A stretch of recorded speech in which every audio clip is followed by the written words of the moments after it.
এই ৰাস্তা ঘাট এইবিলাক সমস্যাবিলাক দূৰ কৰিব লাগিব আৰু ধৰা যিবিলাক আমাৰ স্থানীয় সমস্যা কিছুমান থাকে সেইবিলাক এই ঘৰ নোপোৱা সেইবিলাক থাকে অৰুণোদয় আঁচনি সেইবিলাক সমস্যা ধৰক কেণ্ডিডেটবিলাকক মানে দিয়ে গাঁৱৰ মানুহে কেণ্ডিডেটবিলাকৰ ওপৰত মানে সেইবিলাক কৈ দিয়ে আৰু কোনে কোনে পোৱা নাই সেইবিলাক সমস্যা দূৰ কৰিব মহিলা হিচাপে যিটো আগবাঢ়ি আহিছে কেনেকুৱা মহিলাসকলৰ সমস্যা বা কেনেকুৱা অৰুণোদয় আঁচনি পোৱা নাই কিছুমানে ধৰা ঘৰ পোৱা নাই সেইবিলাক কৈ থাকে আৰু ঘৰ পোৱা নাই অৰুণোদয় আঁচনি পোৱা নাই সেইবিলাক সমস্যা দূৰ কৰিব লাগিব কেনেকুৱা পৰিকল্পনা আছে বা কি ভাবিছে এইটো পৰিকল্পনা বুলি ক'লে ধৰক এতিয়া ইয়াতে প্ৰথম খোজ দিছোঁহে এইমাত্ৰ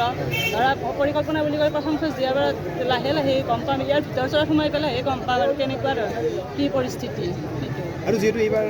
দলীয় টিকট নাথাকিব বা চিম্বল নাথাকিব কেনেকুৱা হৈছে বুলি ভাবিছে এইটোতো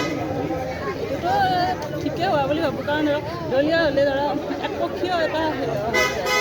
নিৰ্দলীয় হ'লে একপক্ষীয়তাৰ পৰা আঁতৰি থকা যায় যাৰে যি মানে বিচাৰে যেনেকুৱা ধৰণে বিচাৰে সেইটো মানে কৰিব পাৰে দিব পাৰে সাবৰতাৰী মাকেলি কটহী 6 নম্বৰ ৱাৰ্ড 6 নম্বৰ নহয় 5 নম্বৰ ৱাৰ্ডৰ পৰা মই প্ৰতিনিধিত্ব কৰিছোঁ গতিকে মই এইকাৰণে ওলাইছোঁ যে মানে আমি বহুত পিছ পৰি আছোঁ বিগত সময়ত আমাৰ একো কাম কাজ হোৱা নাই মই দেখিছোঁ যে মই নিজে নেতৃত্ব লৈ মই ৰাইজৰ সেৱা কৰিম বুলি ওলাইছোঁ কেনেকুৱা ধৰণৰ আশা লৈছে বা কি আশা মানে মইতো 100% মানে ভাবিছোঁ আৰু ৰাইজৰ যিটো মানে সঁহাৰি আছে মোক মানে ৰাইজৰ ফালৰ পৰাই মোক আগবঢ়াই দিছে সেইকাৰণে মই ভাবিছোঁ যে মোৰ কোনো ইয়াত মানে হেৰি নাই বুলি ভাবিছোঁ আৰু বিৰোধী আছে নিশ্চয় বিৰোধী থাকিবই ৰাজনৈতিক গণতন্ত্ৰটো থাকিবই আৰু গণতন্ত্ৰত বিৰোধী থকা মানে ভাল এটা হেৰি মানে হয় হয় হয় যুৱ প্ৰজন্ম ওলাই অহাটো মানে গণতন্ত্ৰৰ কাৰণে শুভ লক্ষণ কাৰণ আগতে দেখিছোঁ আমি যিবিলাক মানে হেৰি আছে মানে পুৰণি যিখিনি চাম আছে সেইবিলাকে মানে উন্নয়নৰ কোনো কামেই কৰা নাই সেইকাৰণে অতিষ্ঠ হৈ মানে ৰাইজৰ সেৱা কৰাৰ কাৰণে যুৱ প্ৰজন্ম আজি আগবাঢ়ি আহিছে লগতে মই আহিছোঁ মোক মানে আমাৰ গাঁৱৰ ফালৰ পৰাই মানে তেখেতসকলে মানে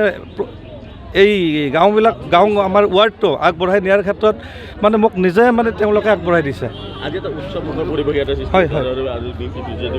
নমিনেশ্যন দিব হয় আৰু ইলেকশ্যন ঘোষণা হোৱাৰ পিছত আপুনি কেনেকুৱা ধৰণৰ আশা কৰে ৰাইজৰ কাৰণে কি কৰিম বুলি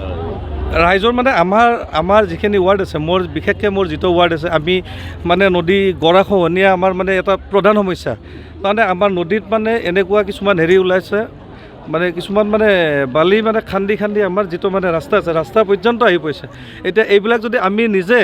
মানে আগভাগ নলওঁ তেতিয়াহ'লে এই মানে যিবিলাক মানে হেৰি আছে অসামাজিক তত্ত্ব আছে এইবিলাকে মানে বহুত বেয়া কাম কৰি আছে গতিকে সেইবিলাক মানে ৰোধ কৰাৰ কাৰণে মই ৰাইজৰ সেৱা কৰাৰ কাৰণে মই আগবাঢ়ি আহিছোঁ কোনটো ৱাৰ্ডৰ পৰা 2 নম্বৰ পঞ্চায়ত আমতলা জিয়াগৰ কি ভাবিছে আজি যিহেতু নমিনেশ্যন দিবলৈ আহিছে কি আশা কৰিছে বা কেনেকুৱা মই ভাবিছোঁ যে মানে জিকিলে আৰু ৰাইজৰ হকে কাম কৰিম কেনেকুৱা ধৰণৰ সমস্যা আছে বা কি দেখিছে আপুনি ৰাইজৰ সুবিধা কিছুমান আছে সেইবিলাক সুবিধা মই মাৰি আপুনি এগৰাকী মহিলা মানুহ আৰু আপোনালোকৰ এটা মহিলা গ্ৰুপ আহিছে আপুনি কি কয় গোটেই মানুহখিনি যিটো ওলাই আহিছে আপোনালোকে এটা ভাল লগা মুহূৰ্ত কি ক'ব আপুনি মই ভাবোঁ যে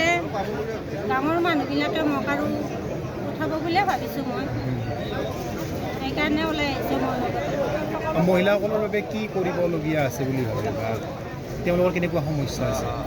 তেওঁলোকৰ অসুবিধাবিলাক মই আৰু মাৰি দিম আৰু এইখিনি অসুবিধা আছে বাকী বাট পথ এনেকুৱা সমস্যা আছে নেকি সমস্যা আছে